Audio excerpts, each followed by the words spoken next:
New Thought Media Network. We are a global broadcast network of positive music, media, and entertainment, inspiring humanity's evolution along the journey of enlightenment and creating a world of love, peace, empowerment, and prosperity for all. New Thought Media Network. Positively inspiring.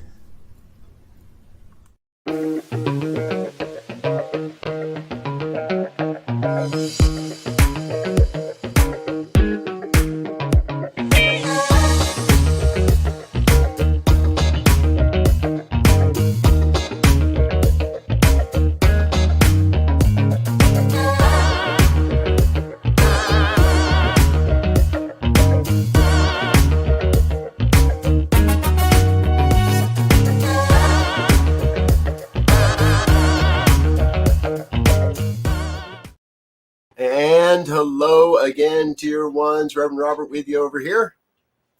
And Rev B over here. Hi, I'm Reverend Elizabeth Cantey. And this is New Thought Today here on the New Thought Media Network. Happens every Tuesday afternoon at 2 o'clock. A chance for me and normally my co-host, Reverend Elzia, to get together with some most amazing guests. However, Rev Z is out today, and I leaned in on a dear friend, Rev B, to step in and support us in this interview. And I'm telling you, folks, I made a really wise decision.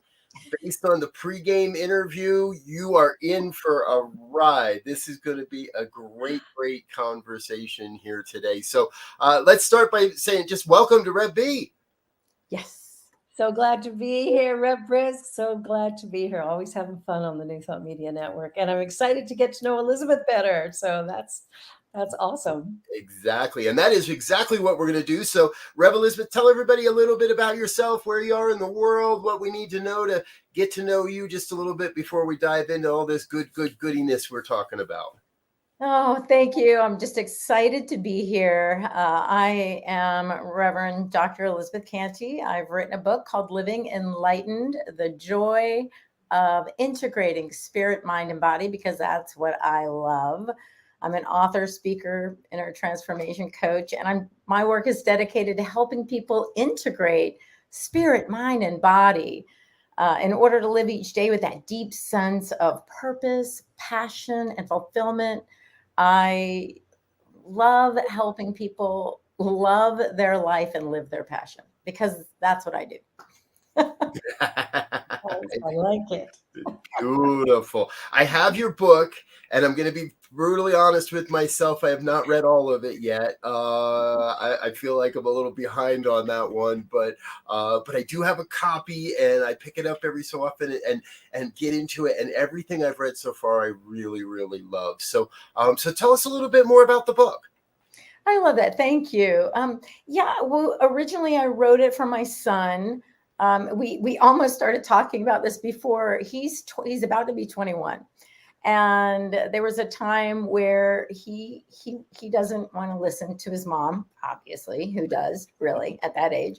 And so I kind of was thinking if there was anything I could share with him, anything that I could leave. What is the legacy? What would I want him to know while he's not listening to me? You know, and I could put it all together in one little package and leave it somewhere, you know, like, and that's this book. It's really how I came to understand and then live these spiritual principles and practices. And it's, for me personally, I think it's an easy book. I think it's pretty simple and clear. And he says he loves it. I think he's only on chapter 3. I'm like, honey, you really should read a book that's dedicated to you. I mean, you're you really should read. You should just feel a little obligated, but yeah.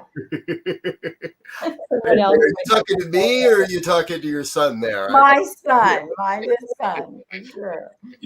But I will say that if it, of course, I feel like if these principles and practices really helped me in my life, and I know that they've helped Max. He grew up with these ideas, really, and and they could just help anyone, put in a simplified form, and I hope obviously a little entertaining. And then there's some exercises, just a few, meditations or exercises that came to me to experience what I'm talking about. In other words, the experience came to me, and then I was able to, either after the experience, very soon after, or a while after, write about it. Then the words came. So it's the experience of feeling wholeness and oneness and that unity consciousness, feeling love and peace and joy. And then what happens is you feel love, peace, and joy no matter whatever is showing up in your life.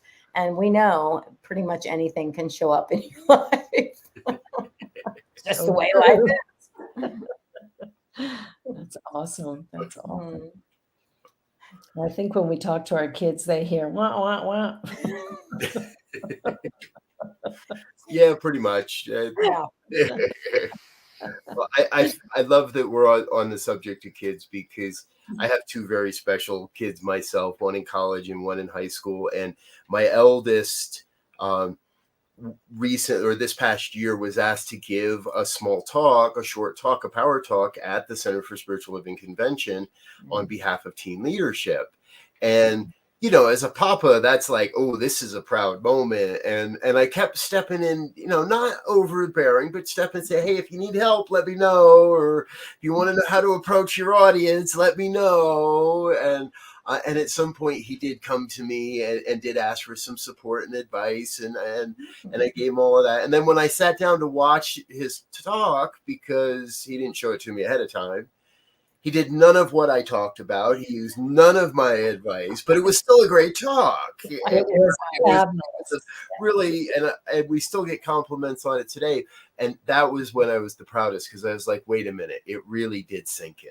Yeah. All these years of praying at the table, all these years of saying the right thing in the right moment, of reinforcing this philosophy, even when they don't want it, even when they're saying, no, sticking to our truth really did influence that generation.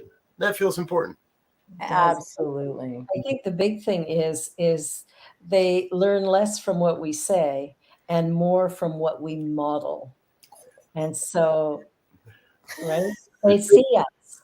So we got to be walking our talk. Well, I will say, since I know he won't see this, he calls me every day. Yeah. I mean, I love that. Because he knows, I know that he knows what I'm going to say, because I can't say anything that's out of alignment with, who I am. And so I know that what he's looking for is that consistency of who I am. But once in a while, he'll be like, I know what you're going to say. And I go, well, I won't say that then, but I'll say this. But I'll say it another way. I'll say this instead. I love it. Exactly. Quick shout out to Shay, watching from Colorado. Good afternoon, Shay. Glad you're with us. Anyone else out there wondering what you've stumbled into today? This is New Thought Today on the New Thought Media Network. My special co-host is Reverend B, and our guest is Reverend Dr. Elizabeth. And we've already been talking about parenting, and we haven't talked about any of the stuff we talked about in the pregame show, which is how I love this conversation, folks, because we're here to look at what is really the growing edge, the emerging edge, and an emerging vision for how this mighty philosophy, New Thought, impacts humanity's evolution, humanity's expression in the world. And what better way to do that than talking about what's really real and what's really going on in our lives? Yeah. I think it's super important. And being willing to be in the mess, because there always will be some of that. And to be with it and to maintain the integrity of our beliefs and our values, and to stand tall for what it is that we know is best. And, it's like the idea of love, which I see as oneness. When we really sort of comprehend that and begin to live from there, we create a whole new way of being. Rather than reactive, we become very proactive in all that we do, which comes from that energy of oneness. I need to care for my brother and sister, my family, the people of this planet, including animals, plants, all of it in order to create a world that truly is sustainable. It takes all of us to do our piece. Oh, that was beautiful. Yes. Well, and it's so true, because I think that's how we know when we're really living the principles. Is there are times in my life where I've just contracted, I'm just pulled in, and needed to lick my wounds and heal and learn and that. But when Robert, you said growing edge, it's when I am able to open after the healing, after that, and expand, and the heart expands to include, at first just a little bit, my family or my past or my history, whatever it is, and then it expands more and expands more, and you realize that oneness and the fullness of life is right where we are in whatever is showing up in that moment. And that could be what other people would say is not very pleasant or not fun, or not, they won't call it good, but we call it, it's calling out for us to love it and each other and all of it. Yeah, and it's not always easy to do, but it's imperative. Yeah, exactly. And you just brought up, I think, a very, very important point is my wife brought this to me recently, and that is the practice of seeing good. And how, when you get into this movement and you get started with this philosophy, people say things like, it's all good. And that becomes part of the vernacular, and then part of people, and then we pull that apart and say, yeah, but is it? And there are messinesses in life, and there are things that don't appear that. And so is it a spiritual bypass to just say it's all good? And it leads down this rabbit hole where what she did is she came to me and she said, but we always have to go back to the point of remembering there is good here. I may not like it. I may not agree with it. That's my humanness. I may not want to teach it or keep it moving forward, but there has got to be something good in each and every experience.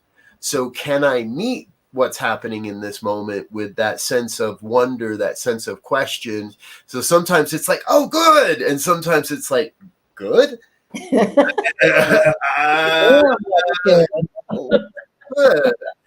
But if we can stay in that curiosity, then we have the opportunity to see it.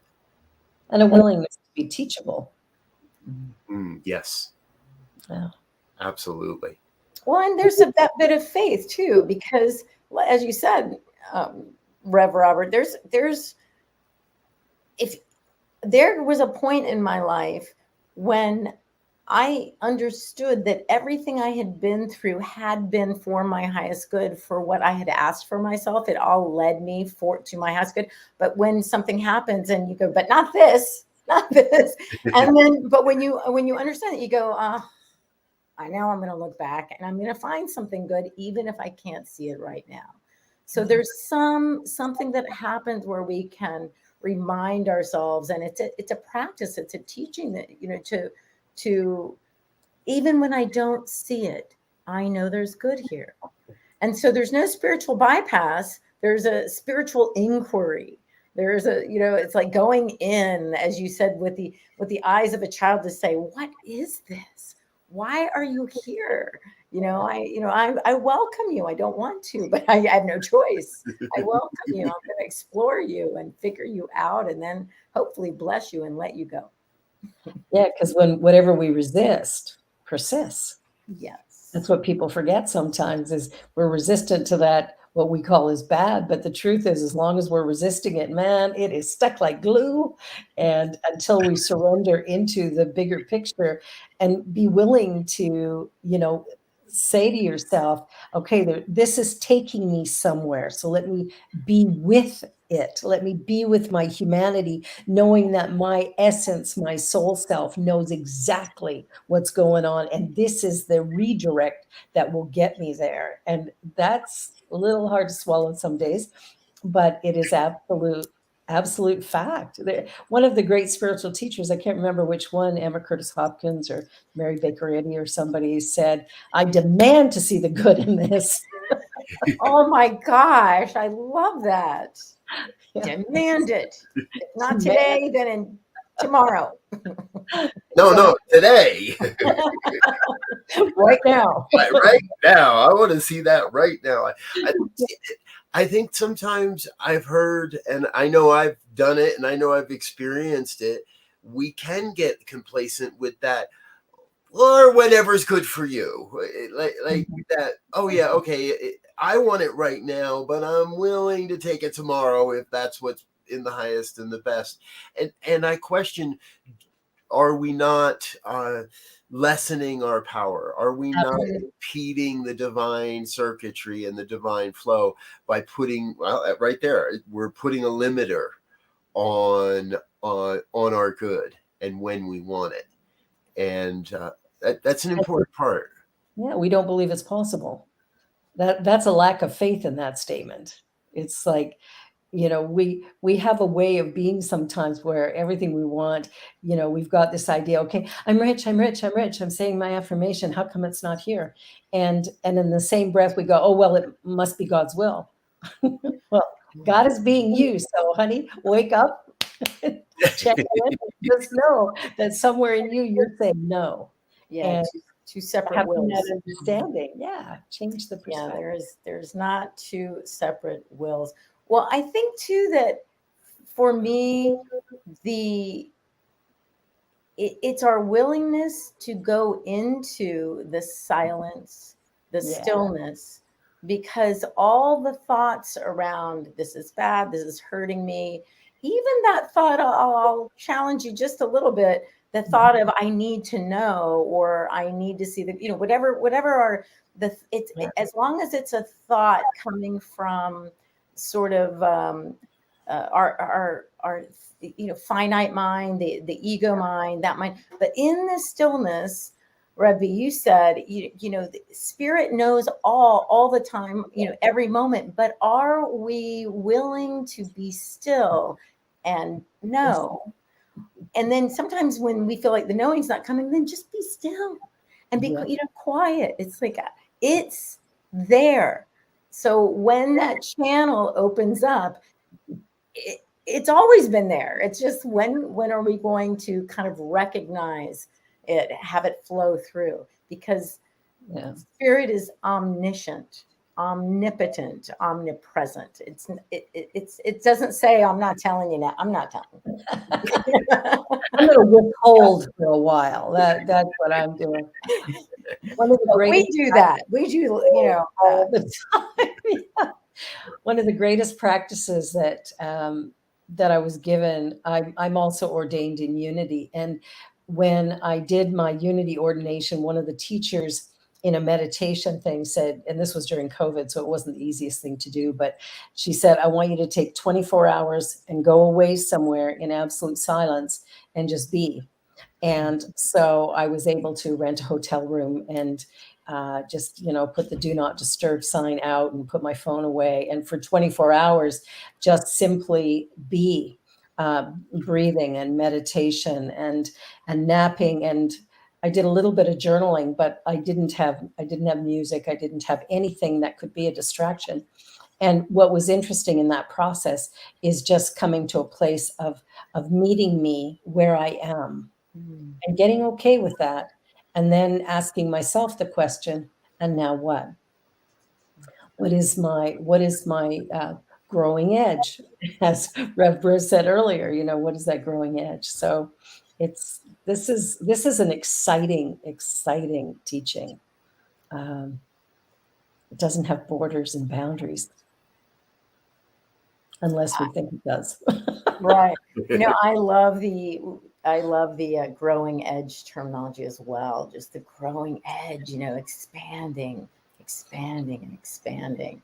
And then what's there? What's there for me on that growing edge? And there's that new thought, that new idea, the new inspiration.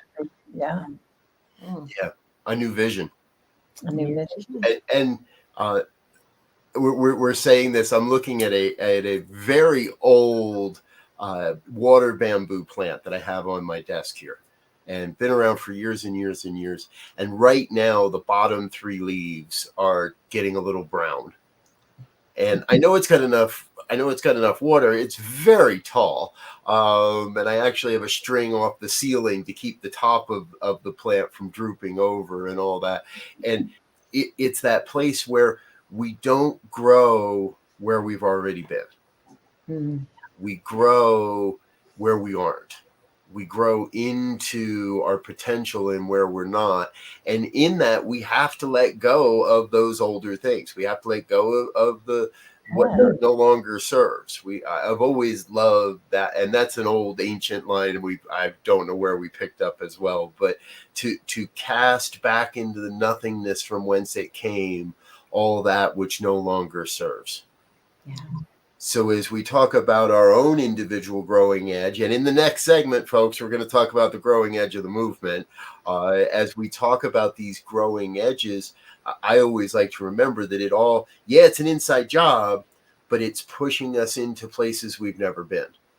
Yeah.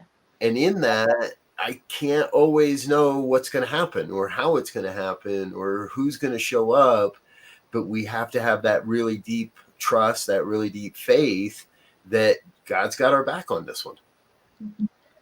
And we're never going to know. We don't know what's going to happen tomorrow, next week, next month. We have no idea. None. We don't know our time here. And that's what makes life so exciting. I think so too. Yeah, we don't have the answers. It's a beautiful thing. It's for me, it's, I have 4 children and all of them very different. And of course, the youngest one I had when I was very old.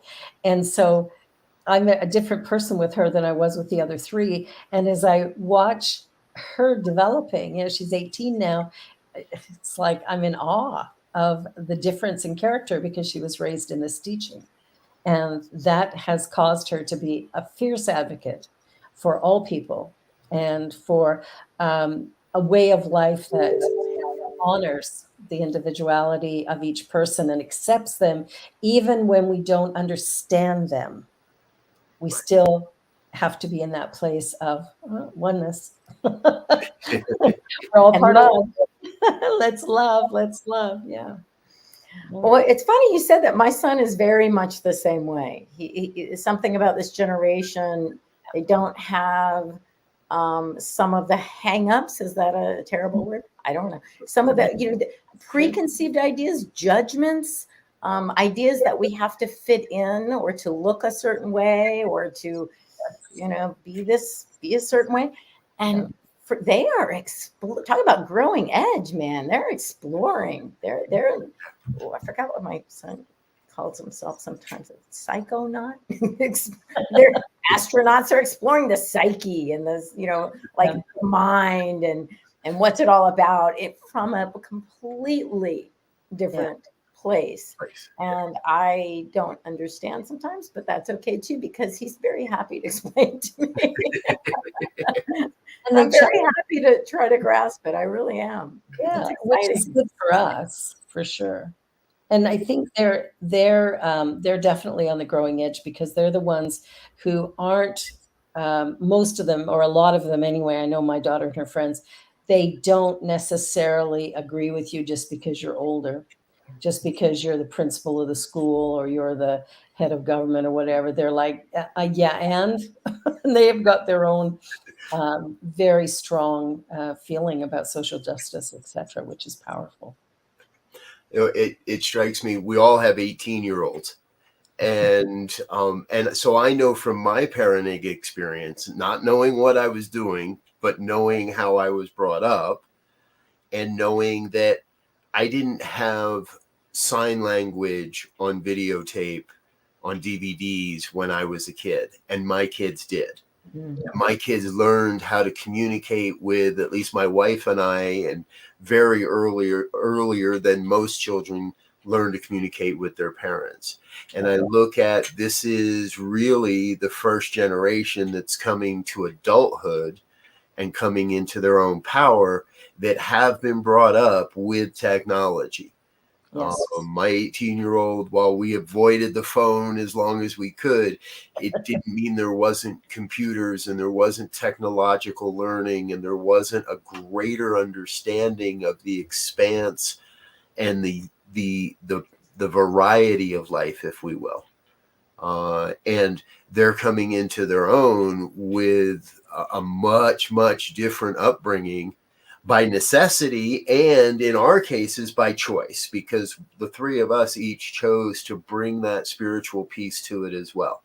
Now we see the same phenomenon in kids that are of the same age but didn't have this philosophy, had a bit more perhaps aggression or a bit more racism or a bit more misogyny in their upbringing, and by no fault of their own, that gets amplified with the technology. So it's in many ways reassuring to know that it's our kids that are going to take over.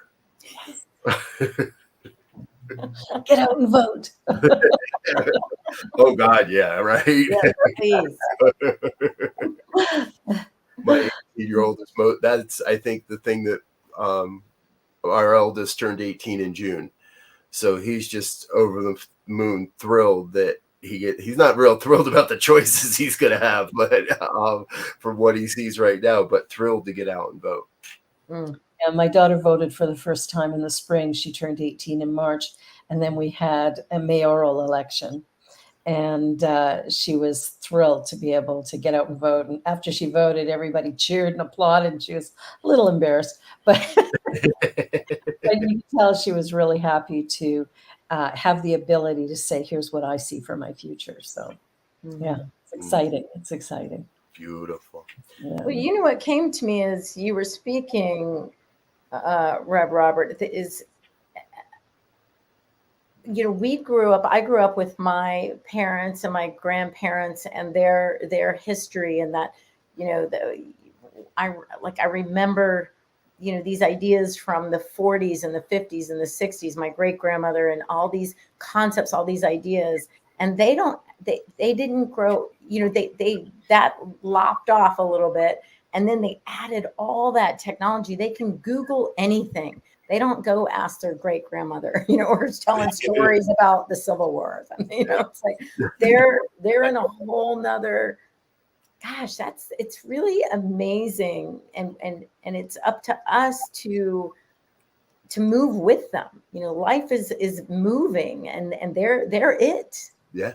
You know, they're not hanging back in those paradigms of the 30s, the 40s, the 50s. You know, they've moved on, and we've got to keep up and figure some things out. It opened a wealth of different opportunities on how to define success.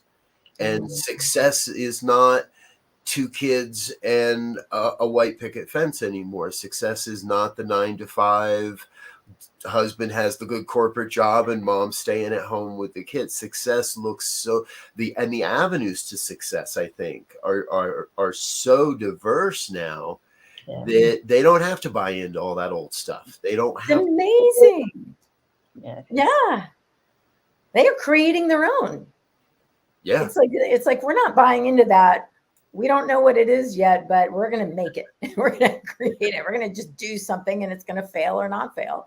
And so many of them are succeeding, these young people, in things that I could never have imagined. You know, you just couldn't imagine getting paid for living in a van. You know? Wow, I would have done that. I so would have done that. You know, traveling across the country or living on a sailboat, or, I mean, and I'm stating some of the more obvious things, but there's so many of those things, so many that they're creating things that did not exist. I would say even 5 years ago, and certainly 25 years ago. I lived in a van for a couple of summers, but they just called me a dirty hippie. That's what I mean. We didn't have internet. We didn't have social media. I wasn't an influencer. I was just a dirty hippie. You know. Hey, folks, if you wonder what you stumbled into, this is New Thought Today on the New Thought Media Network. And with that bad joke, we're going to take a quick break and let a couple of our sponsors say hello and give our guests a chance to take a breather and a drink of water. But we'll be back in just a couple of minutes. Don't go away. Hit the like button, hit the share button, hit the subscribe button. Tell your friends to come join us for the next segment, because if you thought that was fun, just hold on. We're going to get into a really cool conversation right after the break, and it leads in perfectly with where we've been, where the youth have brought us, and where the youth are taking us. So we'll be right back after this.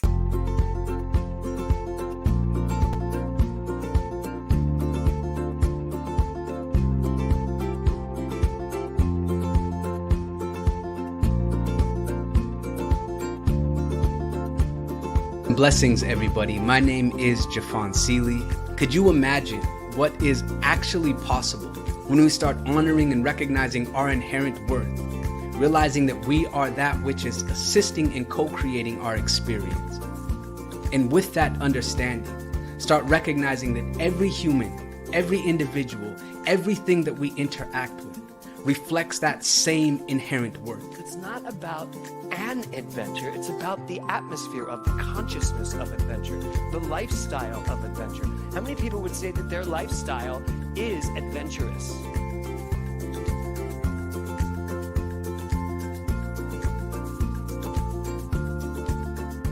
My name is Lisa Benson. I'm a diversity, equity, and inclusion consultant and the author of Anchored in Bias, Fired Over White Tears. It's a book detailing my lived experiences with workplace bias and what fueled my passion for normalizing conversations about differences and creating safe spaces for everyone to bring the best version of themselves to life every day.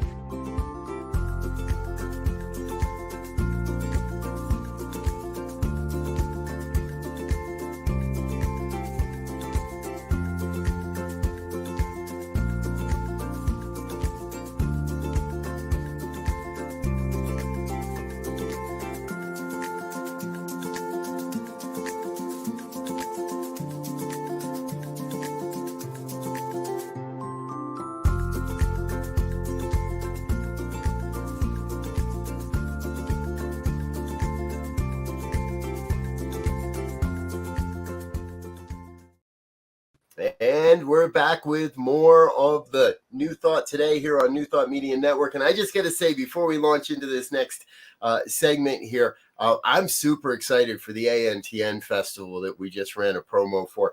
And there is still room to register. You can register as a virtual attendee only, or if you want to go for the whole kit and caboodle, we've still got space at the New Thought Media Network house. So if you're having any good fun here on New Thought Media Network, you might want to consider coming in person and coming and rooming with us in the Airbnb. We're going to have a good old time that week. Lots of special things going on. So join us for that. All right. So now into our next conversation. I want to set this up just a little bit. There is a thing out there in the world, folks, called the listserv. And for anyone that's a CSL minister, they just giggled and smiled like these two did, because it is a private Google group that is purely and completely for Centers for Spiritual Living ministers. And we get into some interesting conversations in this. And as you might imagine, a bunch of colleagues, and we live in a world where we value the differing of opinions, and boy, did we have a conversation this week that had a number of differing opinions, and it all really does center around what we're talking about with the youth. So our next generation of ministers, young ministers, put together an annual retreat for what we call the Next Gen Conversation community. And they used a term on their marketing flyer that pushed a few buttons or two. And the letters they used were AF. So anybody under a certain age probably knows what AF stands for in the texting world, let's say. But and I'm not going to say the word here because this is not the show to say that on. But they did also on their flyer use the languaging awesomely fabulous, I think is how it was phrased. So Let's have a conversation around the importance of words and the interpretation of words. Is it appropriate to change our approach in our marketing to attract, let's say, a younger generation? Oh, absolutely. I think we have to, do like Ernest Holmes suggested and be open at the top. And that means we have to be willing to let go of some things and to embrace others. And they did define AF at the top of that flyer, not as the vernacular of the day. So for me, I sit back and go, so whose mind was it that went the other way? we can look that up. I'm just gonna say, of course. But I thought it was absolutely fabulous that they were using some clever marketing to people who could understand what it means, and meaning their own age and younger. And when they said something about BS, your belief system, of course. Yeah. Or most of us know what that means. But I'm like, yes, because if it appeals to me, it's not going to appeal to my son. And if it appeals to my mom, it's not going to appeal to my son. And who are we trying to get? My mom already comes and sees me talk. He's already there. We have plenty of people my age, but it's very, like I said, my son will speak a language that I'm not quite understanding sometimes. Let them speak their language. Let them call each other out. I think the other symbol was spirit uncensored. I'm intrigued. I want to go. I want to talk about Spirit Uncensored. I want to talk about things that are hard to talk about. I would love to do that in an open, inviting, kind of charismatic, energetic environment with these young people. And it's I was going to say long overdue. It's perfect timing. It's perfect timing. Yeah. It's exciting. Yeah. Let's get real. Let's get real. We've had that conversation on this program as well, right? The difference between authenticity and being real. Yeah.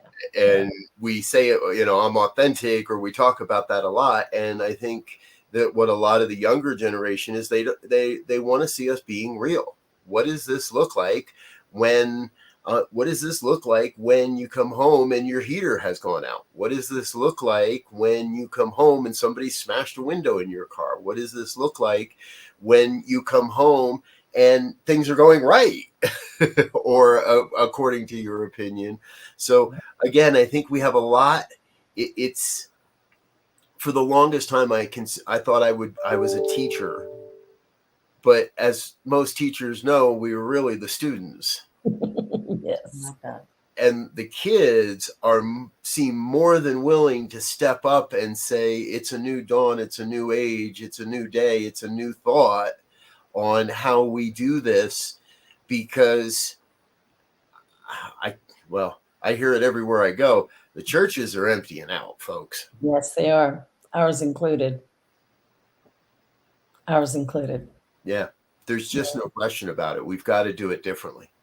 Well, when you can Google anything, when you can look up anything, when you can ask AI anything, mostly for free, I think we were saying that, like, I went to school, graduated as a practitioner in 1998, and there was no online classes. There was nothing online. There was no online. There was no World Wide Web. There was in-person classes. Information was hard. You couldn't find most of this information in libraries, public libraries where I live were pretty small, or just on the edge of town, whatever it was. And now kids and people, adults, people who work, people who don't have time, they want to learn in a different way. And they have so many opportunities on on YouTube. And I really love what Oprah's Super Soul Sunday did for spirituality and people understanding meditation. I mean, seeing Thich Nhat Hanh on Super Soul Sunday, you know, it's like I love that Eckhart Tolle did like one of the first classes on Oprah. Like it was freaking awesome.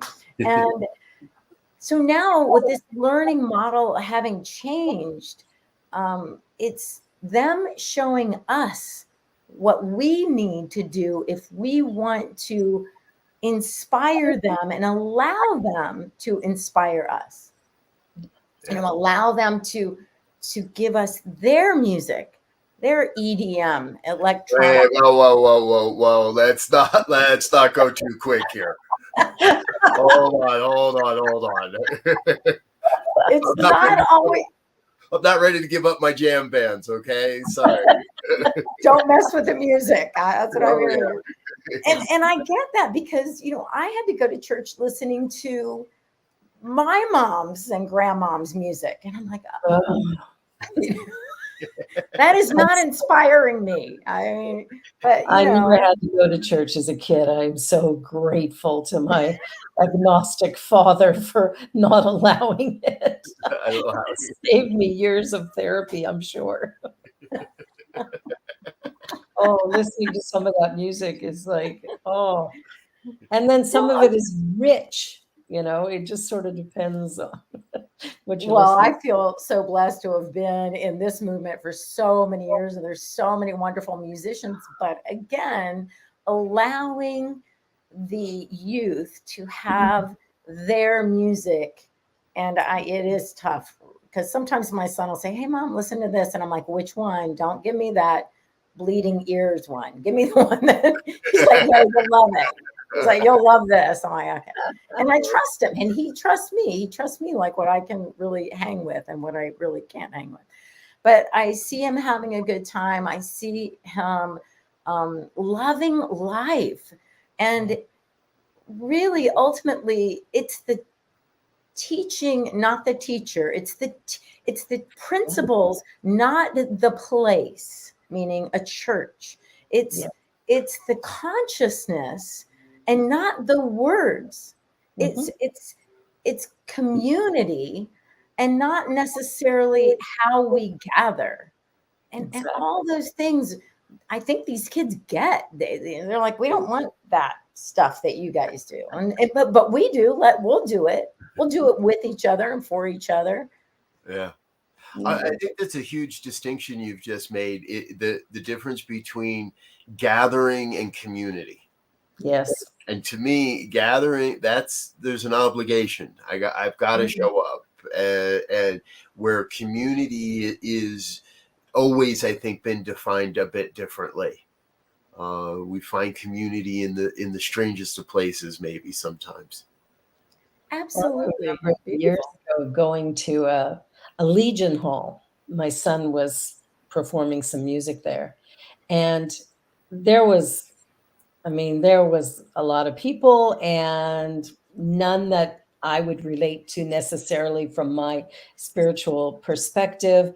And as I was sitting there watching this group of every age group, some of them like all tattooed and pierced and dressed in black, and then some people who'd obviously had a few drinks too many for many, many years, and just this real mix of people. But one thing that happened is they began to honor one person who had been badly beaten and hurt and was hospitalized.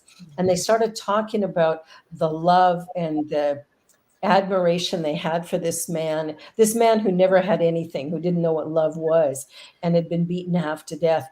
And just before the end of the evening, his daughter had picked him up at the hospital and brought him in. Man, the place went nuts. Like, if you were in a Catholic church and the Pope walked in, or, if we were sitting here having a conversation, all of a sudden Ernest Holmes showed up. It's like, and they him such love. And you could see this man like he had never received that before. And it changed my mind, because sometimes we go into a place and we go, well, this is not like me. No, it is. We're one. We're all like this in the mess and in the joy. And I saw such immense love there that it really helped me to redefine who I am in the world and who it is I choose to spend my time with. Am I willing to just love you where you are, as you are, without imposing my beliefs and attitudes upon you? And if we can give that to our kids, we've given them the greatest gift ever. Beautifully stated. And ultimately, that is what we teach, to love and not expect that person to change or to adapt or to even receive the love. But we can love anyway, because we have so much of it. And those kids can do that. I can tell you better than I did at that age, for sure. And they somehow they can love themselves better than I could at that age. It's so true. It's so true.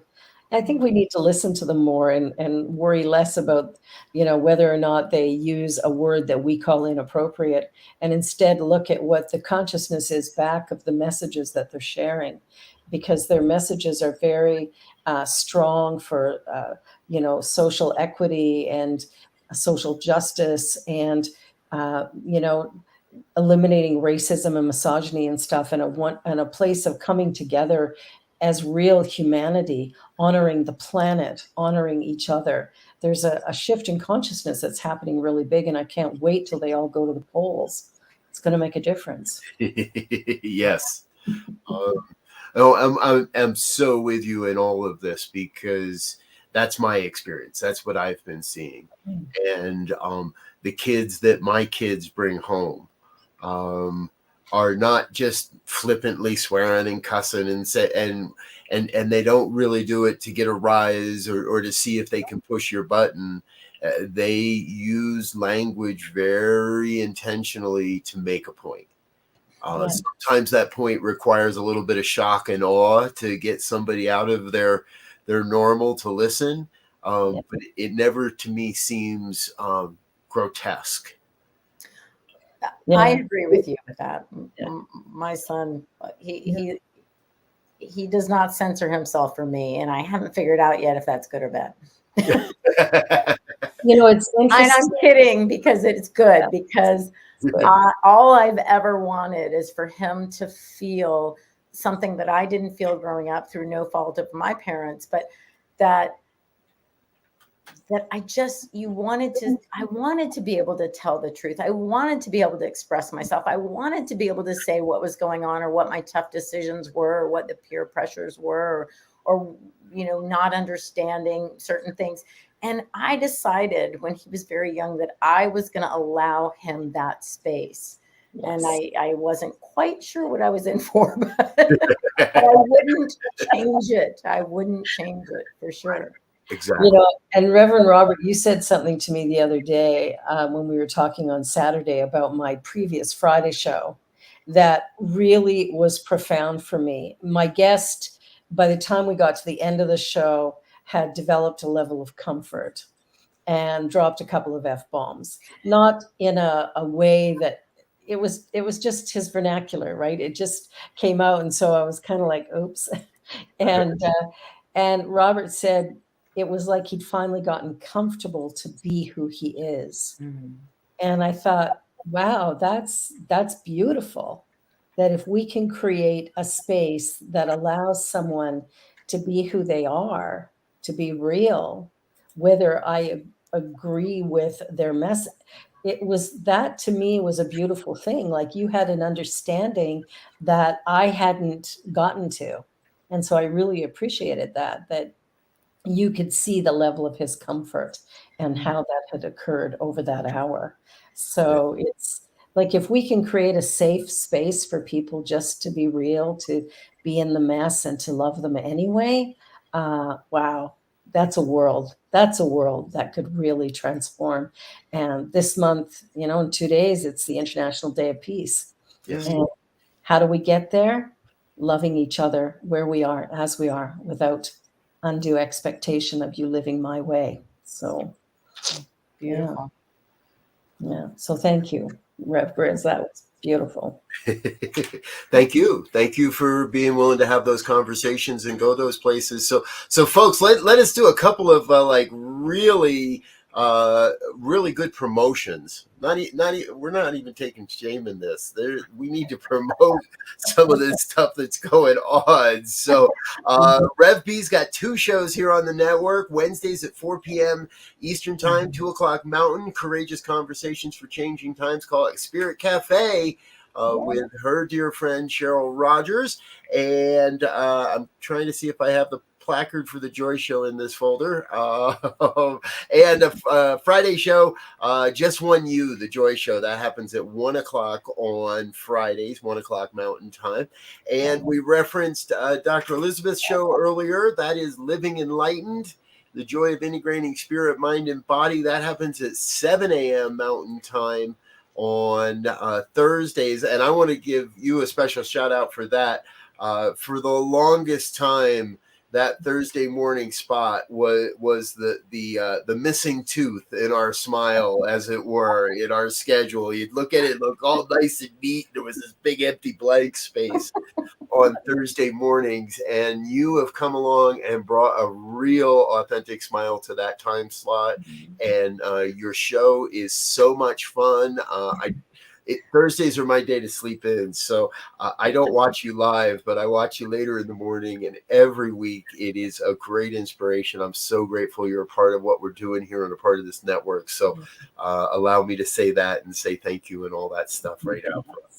Well, and thank you for everything that you do in your vision. It's an amazing, amazing vision. Love it. Yes, it is. And I did find there's the Joy Show, Just One You. Or I think I need to do a little work updating my folder here. So with that, folks, we do need to take one more quick break and say thank you to a few people and let a couple other sponsors let you know some of the things that are going on. But please don't go away. We're going to be right back with our final thoughts here on New Thought Today. Stay tuned. I was made in the image. I was made in the image of love. I was made in the image. I was made in the image of love. Here and now I can see I was made beautifully. I was made in the image. I was made in the image of love. Wish we'd all stop acting like we're strangers if we could see underneath. We are one family, and it don't matter where you come from. Every heart beats to the rhythm of one love, one love, one love. Every heart beats to the rhythm of one love. Every heart beats to the rhythm of one. What if we could rise? Please help us say thank you to our organizational sponsors, including the Hepperlin Foundation, Affiliated New Thought Network, International New Thought Alliance, Science of Mind Archives and Library Foundation, Center for Spiritual Living Denver, Center for Spiritual Living Midtown, New Thought Philadelphia, Planned Happiness Institute, Summit Center for Spiritual Living, One Heart Retreats, Center for Spiritual Living on the Lake, Unity Spiritual Center, Kitchener, Om Center for Spiritual Living, La Mesa, Satya Center, Center for Spiritual Living, North Jersey, Unity of Savannah, and Center for Spiritual Living, Seattle, as well as all of our individual donors. Thank you for making New Thought Media Network a place to be. Please come be you. And remember, like, share, and subscribe. New Thought Media Network, positively inspiring. All right, and we're back with our final segment on New Thought today. I want to give a few shout outs here. We have had my wife laughing all day, ladies. This was at 20 minutes after the hour, at 20 minutes of the hour, and also a new friend of mine, Dawn Lee Martin, really enjoyed this. Thank you for being with us, Dawn Lee. And Laura's given us that big shout out for Elizabeth's show on Thursday morning as well. So we're really grateful to have you as part of the New Thought Media Network. All right, folks, before we run out of time, we always like to wrap this up with final thoughts. And seeing as how Reverend Barbara has had some of the best lines of the day, I'm going to go first and leave it all up to her to wrap it up at the end. Yes. You say yes to being a guest, and I put you to work. So, but I want to say thank you, because this is, for me, the theme that keeps emerging is allow ourselves to be led and allow ourselves to be guided. And we've got to listen more deeply. And the younger generation, my very first church in all of this, the minister said, people are coming in with an accelerated understanding of these principles. And that was 20 years ago. So I'm not sure why anybody would be surprised that the kids that are 20 years old today are kicking our butts at making all right, I'll speak for myself, are moving this philosophy forward in such powerful and dynamic ways. So let's let the kids lead. Dr. Elizabeth, how about for you? Final thoughts for today? Yes, it was awesome. You guys are great. And, one thing we didn't get to talk about, so I'll throw it in here. And so many people ask, how do we stay relevant? Google it. Google the 20 most influential spiritual podcasts on YouTube. Google the most spiritual influential Instagram leaders. Google it. You can see exactly what these kids and young adults are going to, and you won't find, at least I didn't, a CSL ministry or community in there. And there should be. And I'm not saying all of them. I'm not saying, we all have our place everywhere. We all do. And we're all, being our authentic self. But if you're called to wonder how to stay relevant, Google it. My husband's favorite line is go to the Google. I flash back to a movie where I think it was Halle Berry or somebody. The first time I ever heard the term Google it in a movie. And I was like, what does that mean? I love it. A long time ago now. Well, I think, for me, final thought is listen